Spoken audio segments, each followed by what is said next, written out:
হে আল্লাহ, আমি আজ আপনার সামনে দাঁড়িয়েছি ভরসাহীন এক মন নিয়ে, ভাঙা স্বপ্ন, না বলা কষ্ট আর হাজারো উদ্বেগ নিয়ে। এই পৃথিবীতে আমি যতই শক্ত থাকার চেষ্টা করি, আসল সত্য হল আপনি ছাড়া আমি কিছুই নই।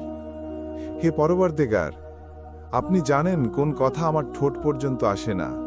আপনি জানেন কোন দুঃখ আমি লুকিয়ে রাখি, কোন ভয় আমাকে ভিতর থেকে কাঁপিয়ে তোলে। মানুষ কেবল যা দেখায় তা দেখে, কিন্তু আপনি দেখান আমার হৃদয়ের অন্ধকার কুঠুরি পর্যন্ত। হে আল্লাহ, এই জীবনের পথ কখনো সহজ হয় না। কখনো মানুষের আচরণে মন ভেঙে যায়, কখনো নিজের ভুল পা টেনে ধরে রাখে, কখনো পরীক্ষা এমনভাবে আসে যেন আর সহ্য করতে পারব না। তবু আমি জানি আমি আপনার বান্দা, আর আপনি আমার রক্ষাকারী।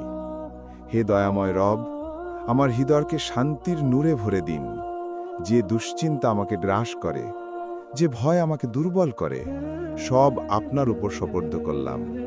আপনি আমার বোঝা হালকা করে দিন। হে রহমান, আমার গুনাহগুলোকে মাফ করে দিন। আমি ভুল করি অগণিতবার, তবু আপনার দরজা কখনো বন্ধ হয় না। আপনার অশেষ রহমত আমাকে আবার ফিরিয়ে আনে আপনার দিকেই। হে আল্লাহ, আমার হৃদয়কে শক্ত করুন, আমার পথকে পরিষ্কার করুন, আমার নিয়তকে খাঁটি দিন, আর আমার রিজিককে বরকত দিন। যে জিনিস আমার জন্য ভালো নয় তা আপনি দূরে সরিয়ে দিন, আর যে জিনিস আমার জন্য কল্যাণকর তা আপনি আমার দিকে আনুন। হে করুণাময়, আমাকে এমন মানুষদের সাথে রাখুন যারা আমাকে আপনার দিকে নিয়ে যাবে। আমাকে সঠিক সিদ্ধান্ত নেবার তৌফিক দিন। আমার চোখের জলকে আপনি দয়া ও আলয় বদলে দিন। হে সৃষ্টিকর্তা, আমার আগামী দিনগুলোকে সহজ করে দিন। আমার পথ চলাকে নিরাপদ করুন। আমার ভেতরের ভয়কে ঈমানের শক্তিতে রূপান্তর করুন। হে আল্লাহ, আপনার কাছে হাত তুলেছি, আর কিছু চাই না।